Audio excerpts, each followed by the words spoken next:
Dr. Ryan here with Straight Up Spine and Posture. We're going to be discussing home tools. The first one we're going to go over is called the Theracane. This is sold on Amazon as a trigger point cane. It doesn't really matter what the design is. There's a bunch of them. They all do the same thing pretty much.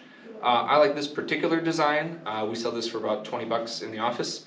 And what it's for is it's just mechanical leverage. You can get into places that you couldn't get, with your arm or your hand very easily, and it's got just a firm plastic tip that works really well. So basically we like a couple techniques here in the office, one of which is kind of a massage, one of which is like a trigger point technique, and one of which is a pin and stretch.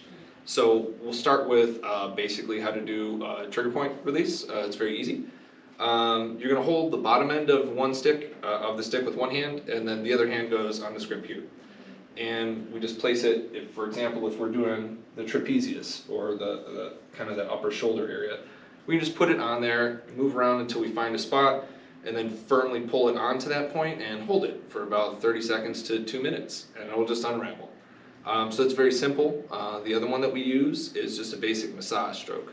So kind of same point, if we find kind of a tender spot at the base of the neck, I just lightly press and then I jiggle the Theracane back and forth. So it's just kind of like rubbing with a thumb. The third one that we like a lot in the instance of the traps is kind of a pin and stretch. So in this instance we kind of pin the muscle just lightly and then just go through a range of motion that makes that muscle elongate, and then by holding it you get this nice kind of massage with stretching at the same time. It's called pin and stretch. It's pretty effective. So this is one of my personal favorites for by hand methods that I do with patients. And then the last way that we use this is in the trap vise. So you can watch the trap vise video. I'll put a link to that. But basically if I was laying on my back, I could put one of the balls under my trap and then use this as a substitute for we use this kabuki strength thing in our video, and a couple people had questions about this. So this would be a tool that you could replace that with.